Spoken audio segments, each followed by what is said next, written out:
O nosso palestrante de agora é bastante conhecido nacional e internacionalmente, é o nosso querido Haroldo Dutra. Ele é juiz de direito, psicólogo, humanista, escritor e palestrante internacional, estudioso de temas importantes como filosofia, espiritualidade e literatura grega. Doutor em neurociências pela UFMG e tem formação também em biomedicina. É articulista e autor de diversas obras, sendo o mais recente livro O Sermão do Monte, lançado pela Intelitera Editora. É com muita alegria que nós convidamos ao palco nosso querido amigo, que esteve conosco ano passado, retornou esse ano, Haroldo Dutra.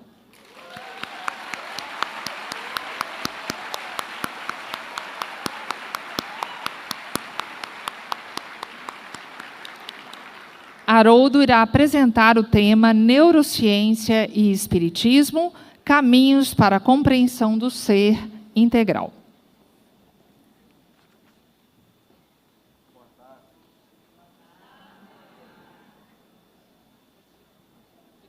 Teste o som. Boa tarde, minhas amigas, meus amigos. Muita paz para todos, para todas, para quem nos acompanha pela internet. É com muita alegria que nós retornamos à 8ª conferência promovida pela Federação Espírita do Rio Grande do Norte. E, mais uma vez, revemos corações, irmãos, queridos, e esse movimento espírita tão afetuoso, tão acolhedor, que é o movimento espírita do Rio Grande do Norte. Com muita alegria nós estamos aqui com vocês para construirmos algumas reflexões ao longo da tarde de hoje. E eu começo. Fui átomo vibrando entre as forças do espaço, devorando amplidões em longa e ansiosa espera. Partícula pousei, encarcerado eu era, infusório do mar, em montões de sargaço. Por séculos fui planta em movimento escasso, sofri no inverno rude e amei na primavera. Cortaram meu texto. E amei na primavera. Depois fui animal e no instinto da fera achei a inteligência e avancei passo a passo. Guardei por muito tempo a expressão dos gorilas, pondo mais fé nas mãos e mais luz nas pupilas, a lutar e a chorar para então compreendê-las.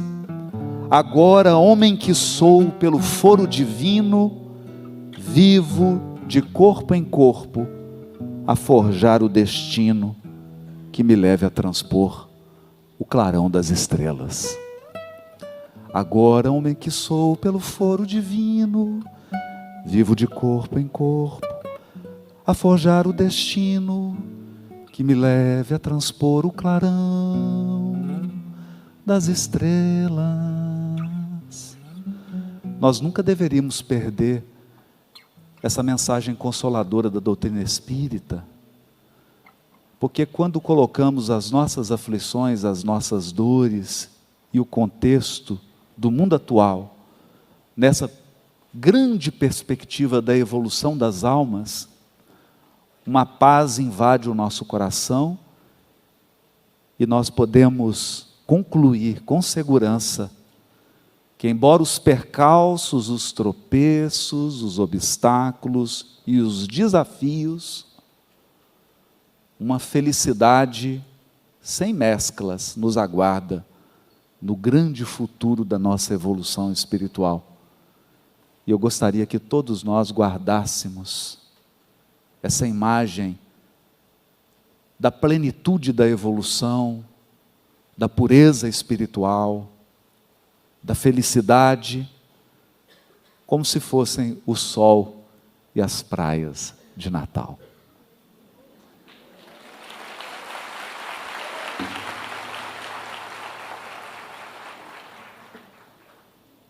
Agora eu gostaria que todos colaborassem comigo com um exercício que vai durar 40 segundos. Eu gostaria que todos fechassem os olhos. Nós não vamos fazer uma prece agora. Nós vamos apenas fazer um exercício e que eu preciso dos seus ouvidos e eu preciso que você desligue os sentidos da visão. É só para isso. Desligue os sentidos da visão, feche os olhos e apure a sua audição. E escute por 20 segundos.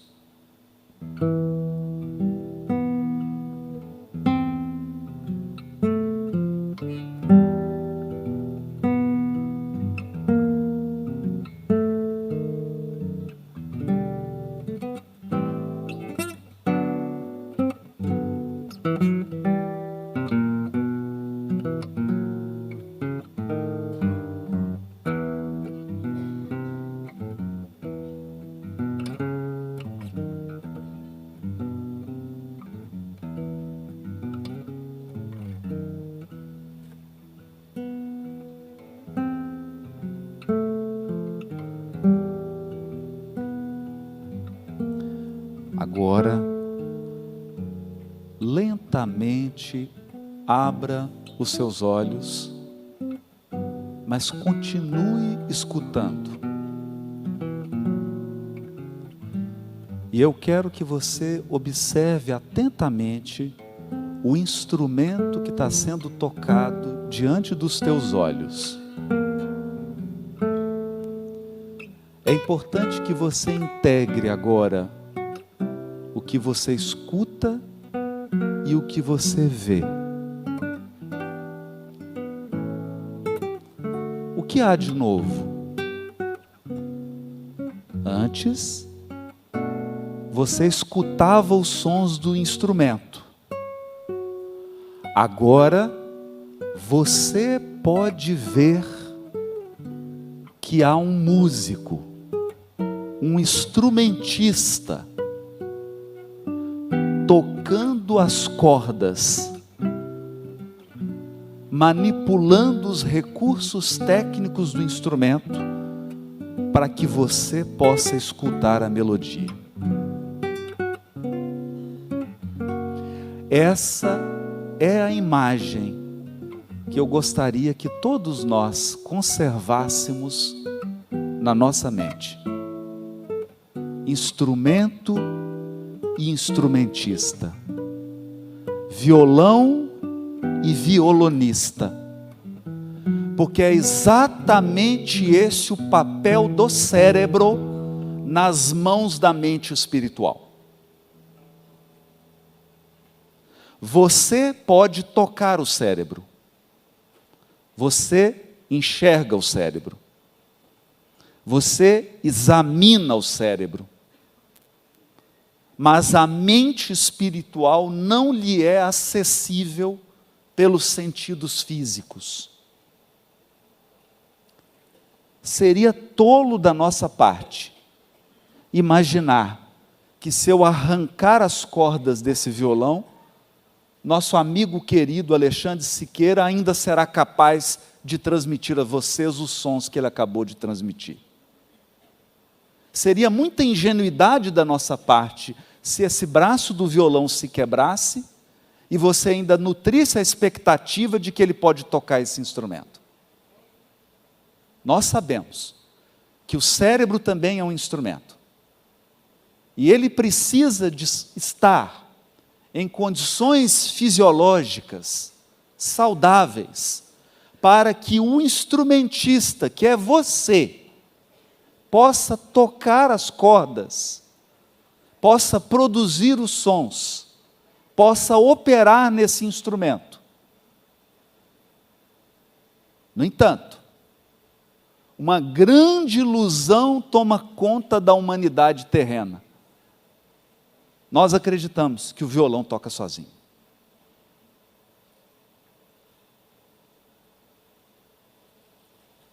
Nós ouvimos de olhos vendados. Imaginamos que não há um violonista. Por trás do cérebro, dentro dele, em volta dele, há uma mente espiritual. E é sobre essa mente que nós vamos falar hoje. E como vivemos tempos tormentosos, como vivemos a época dos extremismos, do fanatismo, na política, na economia, nas religiões, na sociedade, em todas as iniciativas humanas, a ponto das pessoas se orgulharem de serem maleducadas, violentas, desonestas, agressivas, sentem orgulho de terem perdido a gentileza, a espontaneidade e o afeto, a afabilidade e a doçura, embora esses tormentos, e embora o mal pareça ter assumido o comando do mundo, há uma mensagem esclarecedora, e ela está na questão 932 do Livro dos Espíritos. Por que no mundo os maus tantas vezes prevalecem em influência sobre os bons? Resposta: é por causa da fraqueza dos bons. Os maus são intrigantes e audaciosos. Os bons são tímidos. Quando estes, os bons, o quiserem, tomarão a dianteira. Quando os bons quiserem, tomarão a dianteira, desde que não usem os instrumentos do mal. Porque aí deixarão de ser bons. Mas, se tem algo que os estudos e a conexão, e essa é a nossa reflexão da tarde, do diálogo entre doutrina espírita e neurociências, o diálogo, ou como diria Allan Kardec no capítulo 1 de O Evangelho segundo o Espiritismo, a aliança entre ciência e religião, nos ensina precisamos redefinir a maldade, precisamos compreender. Calderaro ensinou a André Luiz, antes de mais nada, André, modifiquemos o conceito para transformarmos-nos em legítimos elementos de auxílio aos espíritos sofredores, desencarnados ou não, desencarnados ou encarnados. É-nos imprescindível compreender a perversidade como loucura. Perversidade é loucura. A revolta como ignorância e o desespero como enfermidade.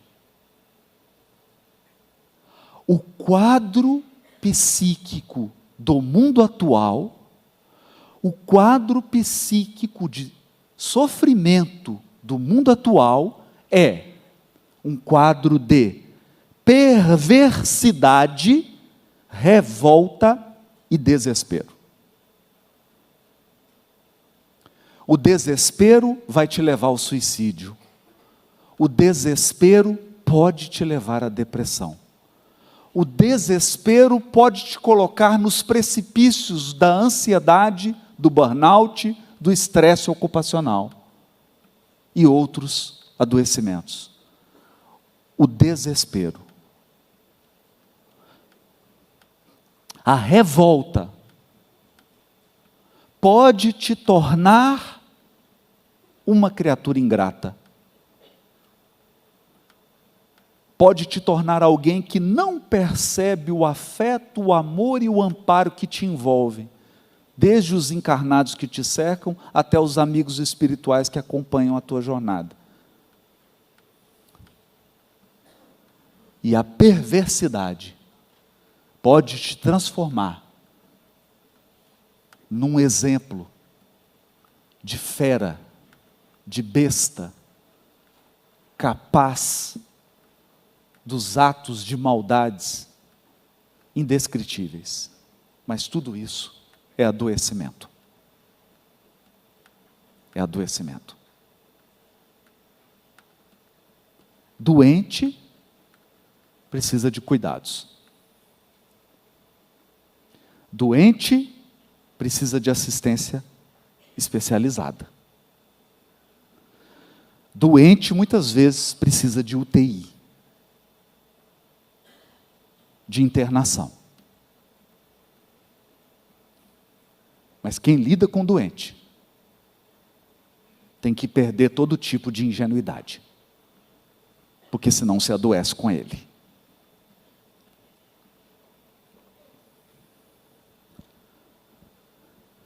Calderaro, no capítulo 3 do livro No Mundo Maior, pede para André Luiz observar o cérebro de duas criaturas. Uma estava encarnada, a outra estava desencarnada. Um tinha corpo, o outro não tinha, corpo físico, corpo biológico. Ou eu gosto de chamar de corpo biodegradável. Você tem um corpo biodegradável.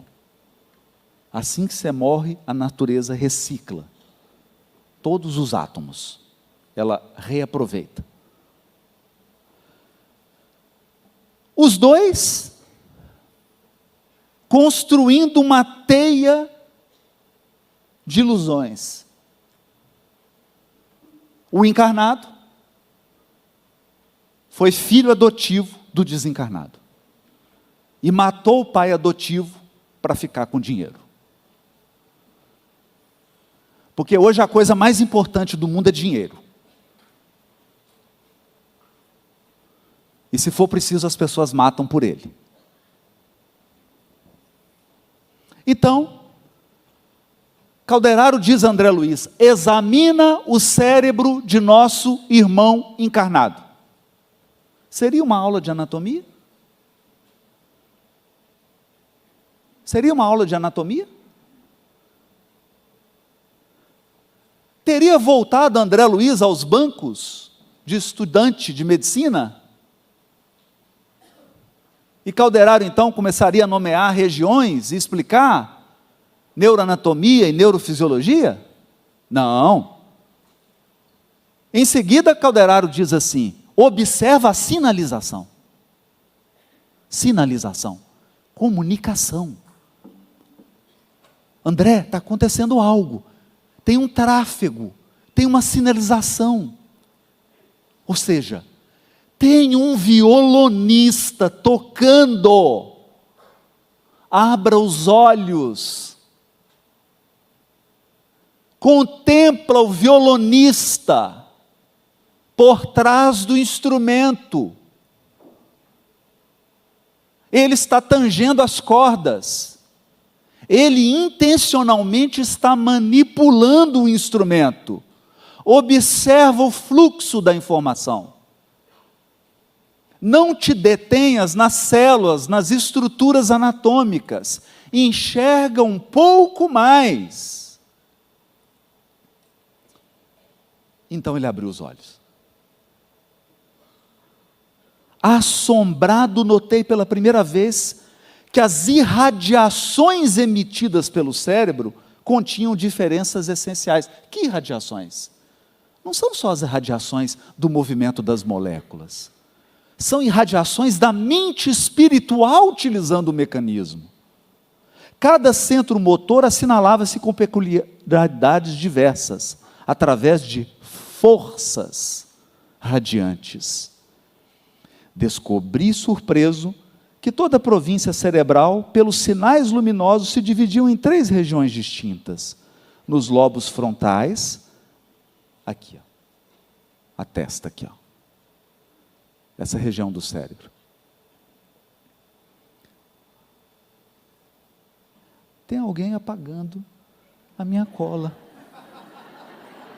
Então, o senhor está gostando disso.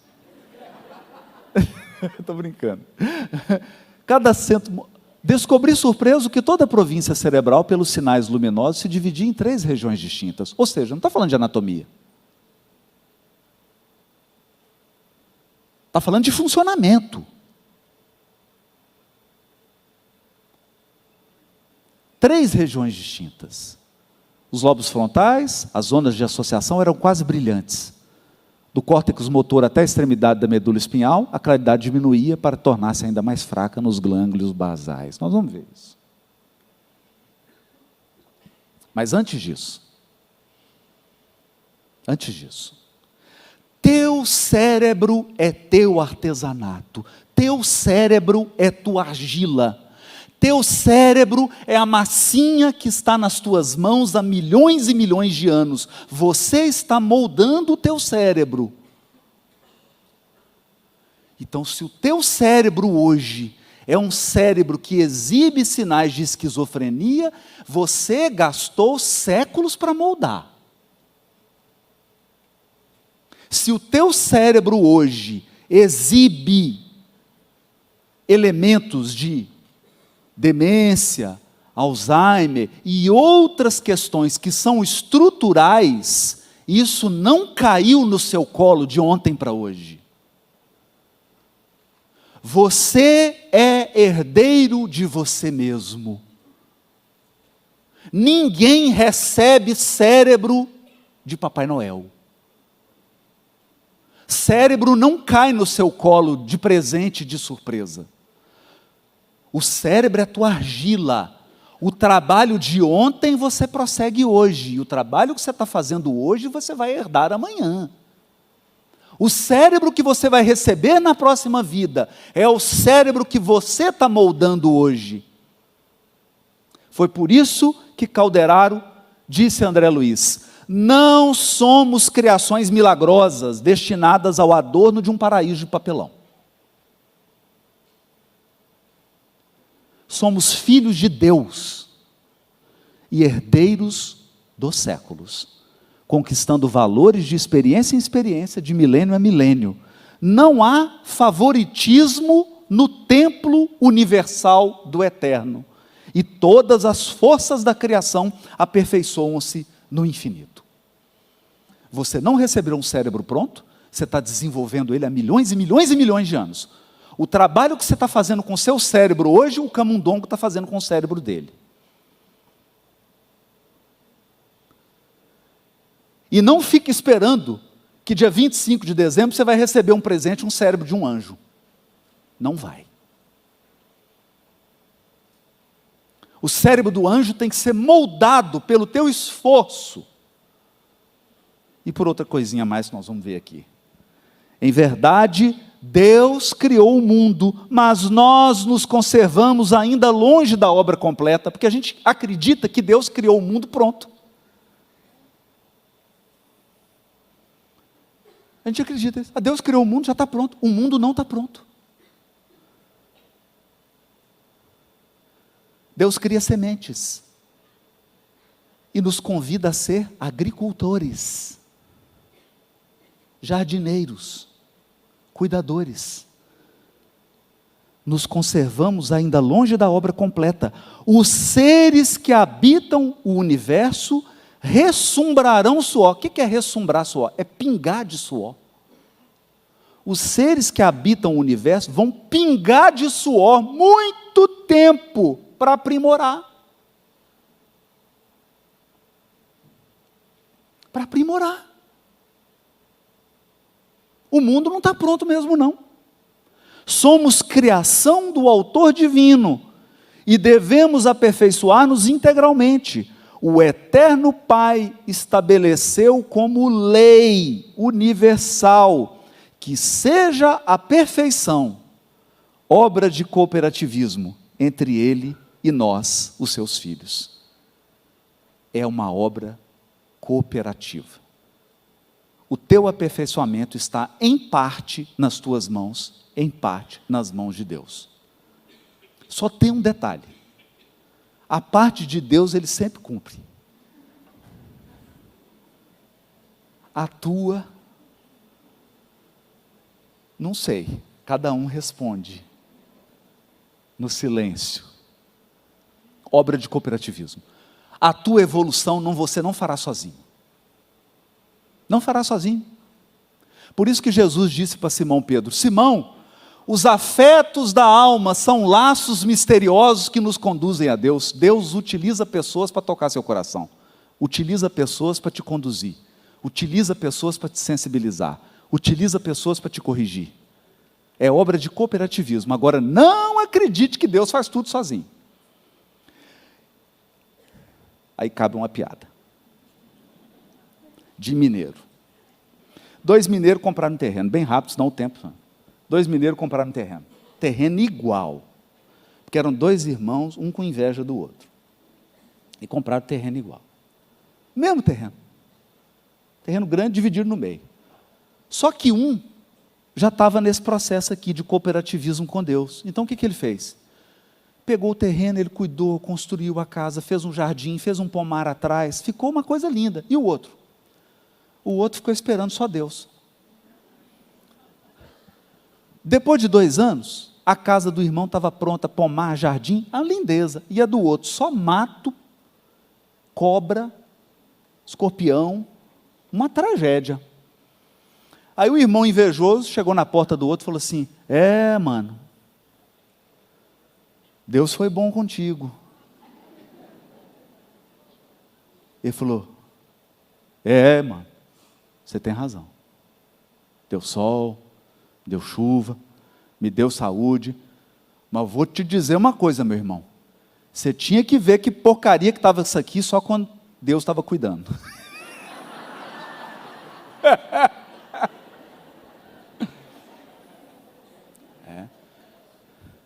Tem a tua parte. Qual que é a nossa parte? Qual que é a nossa parte? Por que essa expectativa de que Deus vai moldar nosso cérebro? Você está realmente esperando que Deus vai vir aqui fazer o teu trabalho de argila? Então vamos lá. Vamos entender essa dinâmica. Porque o que Calderaro está explicando não é anatomia. Não adianta, eu vou olhar o cérebro, está lá o cérebro. Seja ele de camundongo, do pet, seja o seu. É o cérebro, ele está lá. E geralmente quando a gente tem aula de anatomia, o cérebro está morto. Hoje meu maior desejo é pegar um cérebro vivo, funcionando, né? Não tem. Então, quando o cérebro chega na mãozinha da gente, ele já não está mais funcionando. Então, o que ele vai descrever aqui é um cérebro funcionando. Eu vou passar rapidinho, bem rapidinho, gente. Nós temos no primeiro andar, é isso aqui, a sua espinha. Ó, pega aqui assim, aperta aqui esse ossinho que você tem aqui, essa espinhazinha. Quem tem dor na lombar aí, quem tem hérnia de disco, né, sabe muito bem. Ela vem até aqui assim, ó, aí entra para dentro da caixa do crânio, e tem o tronco encefálico. É disso que nós estamos falando. Essa regiãozinha linda aí, ó, tronco encefálico, o que ele regula? Funções vitais. Né? Eu queria pedir para todo mundo agora que baixasse em 4 batimentos o seu batimento cardíaco. Por favor. Éder. Baixa para... Eu queria que ele batesse menos 4 batidas. Consegue? Quem que está fazendo isso? Seu automatismo, seu psiquismo automático, sua mente automática. Você demorou milhões e milhões de anos para desenvolver isso. Hoje é automático. Você não se dá conta. É igual quando você está dirigindo, falando no celular, mandando mensagem numa ligação. Já viu isso? A pessoa está dirigindo, conversando no telefone e ainda mandando mensagem no WhatsApp. Aí você pergunta, como é que esse cabo está passando marcha? Está no automático. Isso aqui é o automático. Está no automático. Cerebelo, ele coordena e automatiza os movimentos. O gânglios da base, que o Calderaro cita ali, regula o início e a repetição de padrões motores. Viram o Alexandre tocando ali? Ó? Movimentos finos.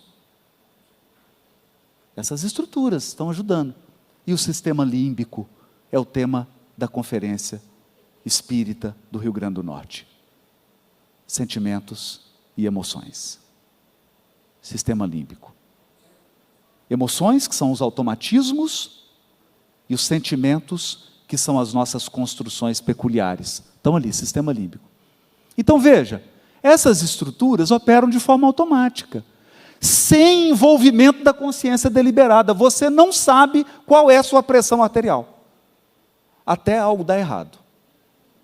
Aí você vai saber. Você não sabe agora qual que é o seu nível de glicose no sangue, até algo dar errado. Aí você vai saber. É isso. É isso. Se alguém tiver alguma dúvida, levanta a mão.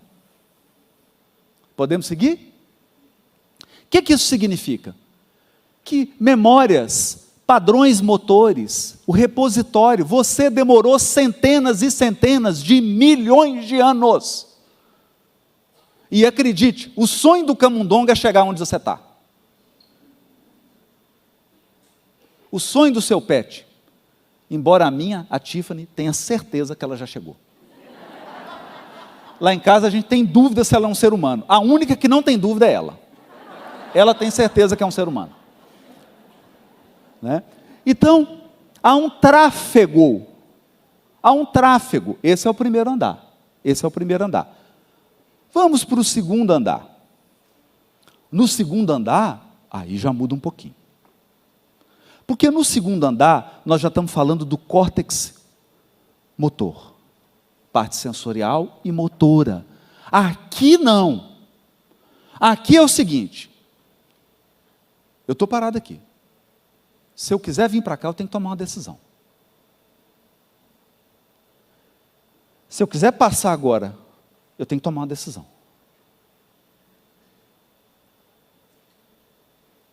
Aqui entra a vontade. Aqui agora nós estamos falando de ações conscientes e voluntárias. Tomada de decisão. Aqui nós estamos falando de hábito. Aqui é aquela decisão. Vou tomar 3 xícaras de café ou 4? Porque nunca vai ser uma. Vou comer o bolo inteiro ou uma fatia? Depois das 7, o jantar vai ser pizza ou salada? Aqui você está no controle ou no descontrole. Decisões. Então aqui eu tenho o córtex pré-motor, motor primário, somatosensorial, pré-frontal dorsolateral. Só não precisa gravar isso. Não precisa gravar. É como o violão. Para cada tipo de som que o Alexandre quiser tirar ali, o violão tem recursos. Dá um exemplozinho para a gente, Alexandre. Tipos de som. Só mostra para a gente.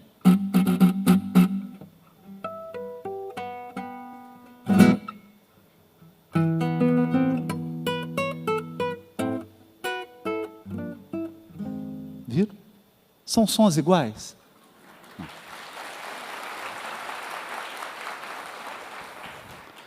Só que tem que aprender, né? O violão, no início do século XX, era considerado um instrumento de vagabundos, e vagabundagem era crime. Menos na Espanha. Era proibido matar um violonista. Então, na guerra, se viesse alguém com um violão na mão, não podia atirar nele, ao menos até ele tocar. Então, aqui, nós temos a vontade, o presente. Aqui, você encarnou para isso. Você encarnou para isso. Você encarnou para ativar a sua vontade.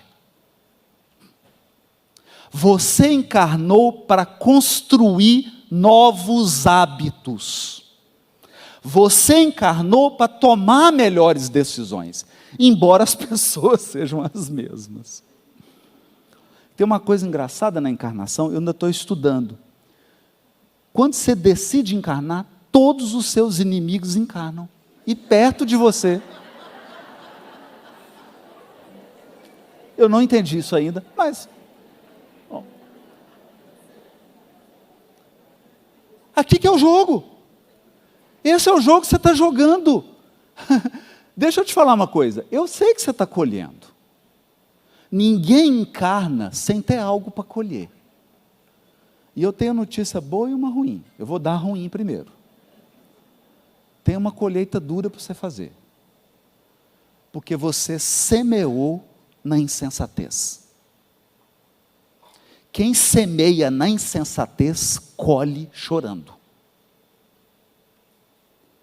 Então, vamos combinar o seguinte? Colhe logo. Lá, eu nasci em Jequitinhonha, norte de Minas, mas só fui registrado 1 ano e meio depois em Belo Horizonte. Então, minha certidão de nascimento é Belo Horizonte. A minha mãe diz que eu nasci em Jequitinhonha. Eu prefiro confiar na minha mãe. Lá no norte de Minas diz assim, miséria pouca é bobagem. Então, tem que colher? Colhe logo. Colhe. Ah, mas você não está entendendo nada. Eu dei um caminhão de limão. Colhe. Monta uma barraca de limonada com água de coco. Colhe. Só que tem um detalhe. Você não veio aqui só para colher. Você está numa nova sementeira. E aí que me dá medo. Sabe quanto que eu mais tenho medo do ser humano? Depois que ele paga o débito. Porque geralmente ele contrai outro. Pior. Está na mão. O segundo andar está na nossa mão. Terceiro andar. Bom, terceiro andar, lobos frontais. Funções executivas. A luz da razão. A luz do entendimento. A luz da compreensão. A luz do sentimento. Porque córtex pré-frontal processa sentimento também. Ele regula emoções. Ele regula estados emocionais. Não é só racionalidade. Córtex frontal não é Spock do Jornada nas Estrelas. Aqui é para os nerds. Até ele encontrou, né? Então, córtex pré-frontal não é isso. Então aqui nós temos funções de ordem superior, como planejamento de longo prazo, como que você quer que seja a sua segunda encarnação daqui para frente. Planejamento de longo prazo. Você está planejando isso?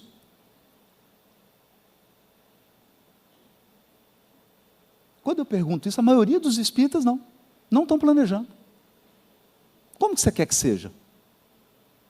Sua encarnação daqui 300 anos. O que você gostaria que fosse melhor? Que fosse mais tranquilo? Planejamento de longo prazo. Autoconhecimento, pensamento abstrato, julgamento moral e metacognição, julgamento moral. O que não é bom para você, não é bom você fazer com os outros. Simples assim, né? Potencial evolutivo. Então está lá, o pré-frontal anterior, está lá, imaginação de cenários, autorreflexão, tem o córtex órbito-frontal, aqui, ó, regulação emocional, avaliação de consequências. Você fala assim, gente, se eu tenho tanto problema nessa área, é porque eu fui um mestre nessa área. Não, é porque eu não fui bem nessa área. E agora eu estou com as consequências, eu preciso melhorar. É esse aí, ó. Né? Então, a luz aqui é de maior intensidade. Ele regula. Você sente raiva, mas você não pratica violência, porque raiva é uma coisa, violência é outra. Raiva é emoção, violência é comportamento. Sentir raiva é normal. Xingar, bater, ser agressivo, não é normal.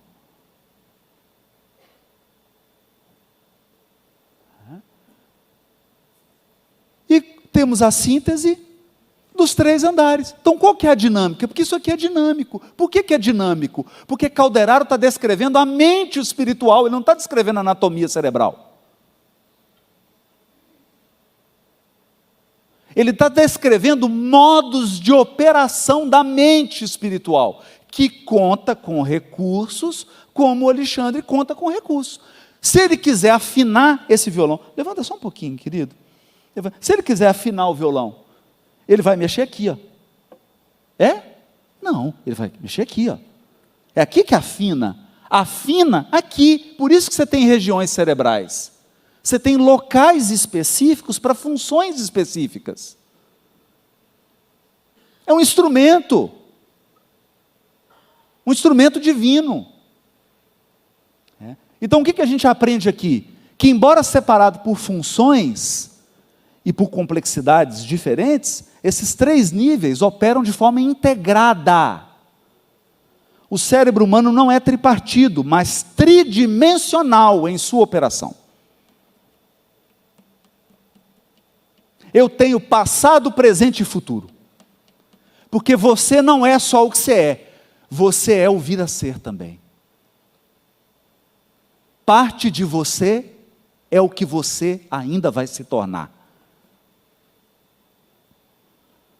Parte de você é o que você deseja. Parte de você é o que você planeja. Porque o Alexandre não acordou assim e falou: acordei violonista. Não sei o que foi. Acho que foi a tapioca que eu comi. Comi uma tapioca, acordei violonista. Não. Ele sonhou, planejou. Ele é hoje a força do que ele sonhou. Aí quando você atinge, você fala: putz, podia ter sonhado melhor. Podia ter sonhado mais. Outro dia ele queixou para mim: podia ter sonhado mais alto. Calma, você é um viajor da eternidade, não queira fazer tudo numa encarnação só, né? É um conselho que não serve para mim, né? Bom, então, do subconsciente ao consciente, as estruturas emotivas, automáticas, o que elas fazem? Elas modulam a nossa atividade consciente. O bem que eu quero fazer, esse eu não faço, mas o mal que eu não quero, esse eu faço. É o automatismo te sequestrando, é o automatismo te dominando, é o passado vindo à tona, né? Mas eu tenho a vontade consciente para quê? Para coordenar a ação voluntária, com base em objetivos, normas sociais, representações internas, complexas. Eu tenho esse recurso, e eu tenho, gente, as regiões superiores, que exercem um controle inibitório. Eu digo assim: vou dar uma resposta. Agora eu vou. Agora vai ser feroz. Agora eu vou fazer o que está na moda, ser mal educado. Aí vem a região superior do seu córtex pré-frontal e fala assim: o que você quer ser? Você fala: quero ser bom, espírito puro, sábio e amoroso. Então cala. Cala. É isso aí. É? E quando acontece a queda? Quando que a gente cai, gente? Examinando aqui 2 enfermos, um na carne, outro fora dela. Ambos trazem o cérebro intoxicado. Não é só intestino que fica intoxicado, não, hein? Não é só intestino, não. Cérebro também. Ambos trazem o cérebro intoxicado, sintonizando-se absolutamente um com o outro. Espiritualmente, rolaram do terceiro andar. O que é rolar do terceiro andar? Eu não consigo me conter. Eu não consigo ter um mínimo de racionalidade. Eu começo a me tornar uma pessoa extremista, preconceituosa, violenta e ignorante. Perverso, desesperado. Rolei do terceiro andar, onde situamos as concepções superiores. Não tenho mais concepção superior. Não tenho mais. E entregando-se ao relaxamento da vontade. O que é isso? Não tem disciplina, não tem bons hábitos, só faço o que é agradável, só faço o que dá prazer, só faço o que é bom, o que é gostoso. O que é gostoso? Açúcar. O que é gostoso? Ficar deitado. Sombra, água fresca, água de coco, tapioca. Tapioca com leite condensado. Tapioca com leite condensado e Nutella. Agora o que você faz? Você fica deitado, só tapioca, leite condensado com Nutella. O que vai acontecer com você daqui 2 anos? Deus te proteja. Perdendo valiosa oportunidade de reerguer-se, caíram destarte na esfera dos impulsos instintivos, onde se arquivam todas as experiências da animalidade. Aí você vira um bicho que não tem. Porque o ser humano é o único capaz de se tornar um animal que não existe, que é uma mistura de hipopótamo com cobra, leão, jacaré, crocodilo, jararaca, tudo que é de ruim. Você vira uma besta apocalíptica, não é a besta quadrada, não. Essa é outra. Besta apocalíptica. Você mistura, vira uma caricatura de maldade, ignorância, preconceito, arrogância e estupidez.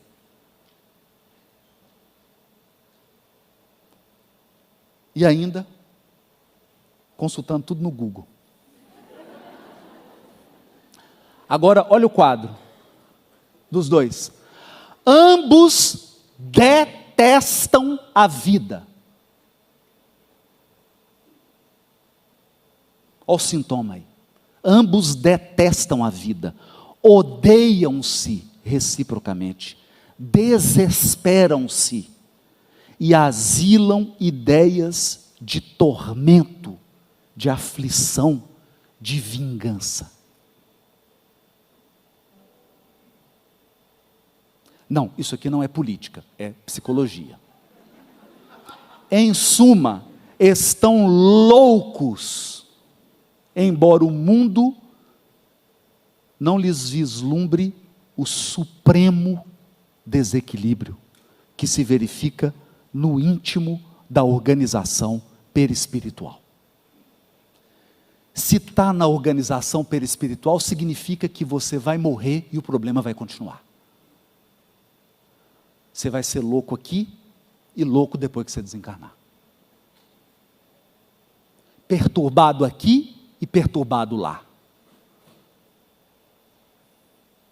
E você vai mudar de corpo e vai continuar perturbado.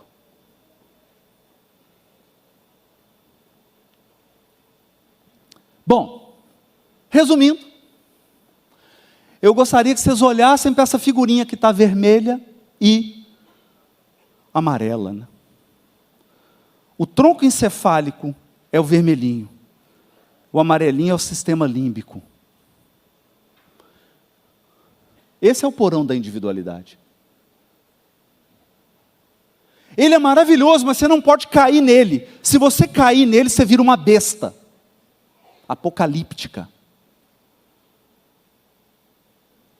Você começa a dar sinais de monstruosidade na forma e no comportamento. Na forma perispiritual. Você começa a exibir fenômenos de licantropia. Você começa a exibir fenômenos de se tornar ovoide. Se você cair aqui, você vira um animal deplorável. Eu não estou assustando não, estou só descrevendo. Assustando vai ser quando você chegar no umbral. Olha para isso.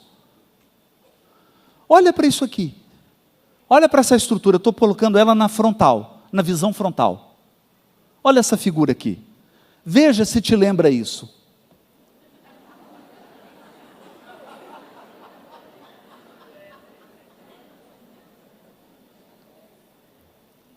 Te lembra? A serpente do Éden? A astuta, audaciosa e intrigante? Te lembra? Tu está vendo uma serpente? Está todo mundo vendo? Tá? Está vendo ali? Está vendo aqui, ó? As orelhinhas dela? Está vendo o marronzinho ali? Os olhinhos, os dois olhinhos? Estão vendo os dois olhinhos? Esse é o porão.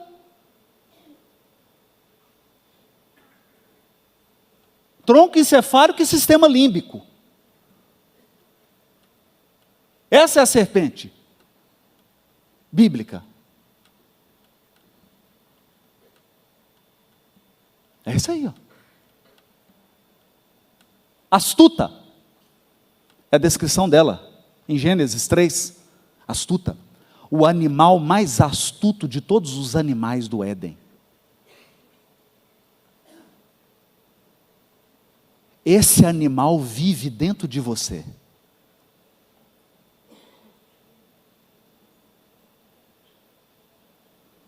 Esse animal está aí.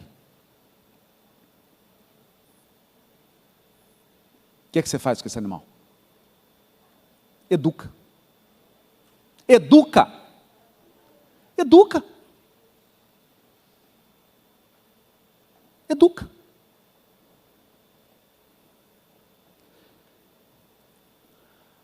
A serpente astuta está no relato da queda do ser humano.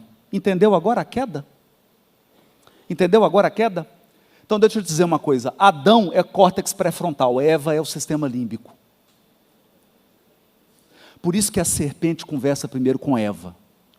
Você é traído pelo seu desejo, pelas suas emoções, sentimentos, pelo seu afeto. O Chico dizia que tentação é você sair correndo de um cachorro bravo, com a vontade de ser alcançado.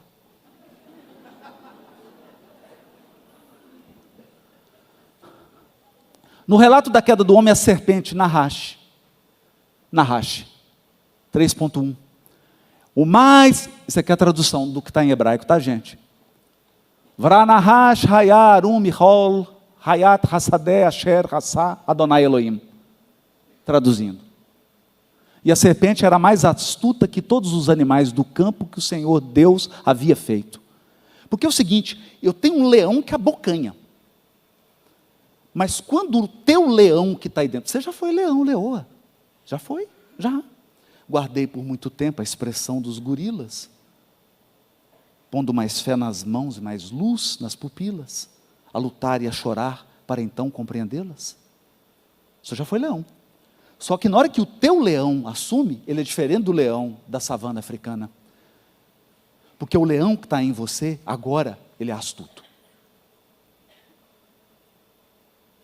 Ele tem um quê de perversidade que não tem no leão original. Crocodilo é feroz, mas ele não é perverso. Ele só te puxa para o fundo da água e mata. Depois larga. Ele, por exemplo, ele não mata, pica, coloca numa mala, entra no elevador, põe dentro do carro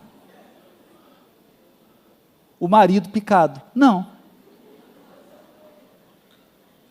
Você nunca vai ver um leão matando e cortando em pedacinho, pondo dentro de uma mala. Então ele era o mais astuto. Segundo Rashi, a serpente que originalmente andava no Éden era um ser ereto, dotado de inteligência e fala. Sabe por quê? Porque se você usar o seu automatismo para o bem, ele será um aliado. Por isso que a sua espinha dorsal foi feita para ficar ereta.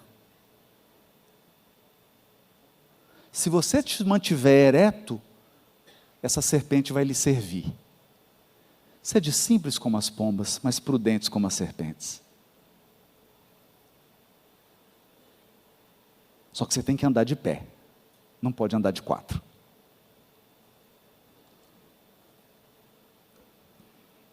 Então, quando ela era ereta, ela era dotada de inteligência. Claro, o instinto é inteligente, o automatismo é inteligente, é claro que ele é inteligente, ele é veloz, inteligente e preciso. Se eu soltar um pitbull aqui agora, não fica um nessa palestra. Porque se você tivesse que fazer um cálculo aqui do como é que você vai correr, o pitbull te comia. Então você precisa dessa astúcia, dessa velocidade, dessa inteligência, você precisa dela, mas ela tem que estar de pé. No entanto, essa inteligência tomou conta, esse automatismo tomou conta de tudo, e a punição foi rastejar e comer pó.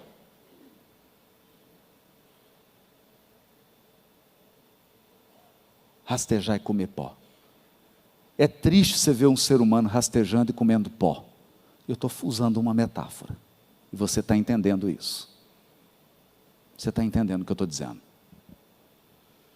No Talmud, Sanhedrin, há uma interpretação que associa essa serpente ao Yetzer Hará, a nossa natureza má.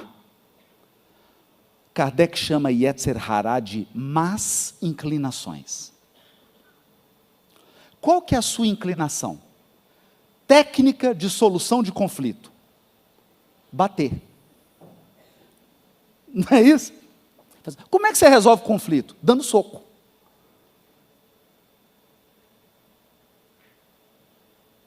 Não é? E Yetzer Hará, farinha pouca, meu pirão primeiro. Não é? Inclinação má.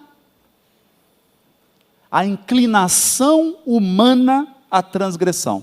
E para terminar, o Zohar fala, é o outro lado. O diabo, Satanás, Carcará, o coisa ruim, é nós.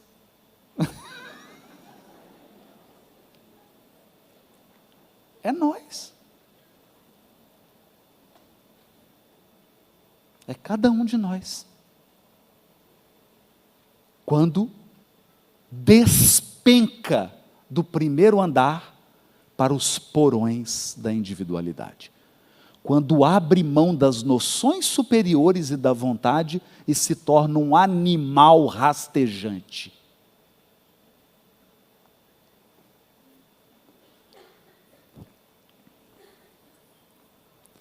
Meus amigos, minhas amigas,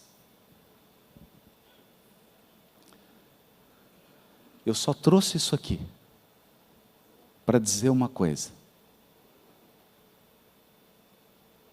E naqueles dias, não desça do telhado para buscar suas coisas. Não desça do telhado. Não abra mão do primeiro andar, da sua individualidade. Cuidado. Já tem gente demais rastejando e comendo pó. Já tem gente demais fazendo o papel da besta apocalíptica, não seja mais uma. O Cristo espera algo melhor de nós. E Ele pergunta a mim, a todos nós aqui, que fazeis de especial? Muito obrigado, gratidão.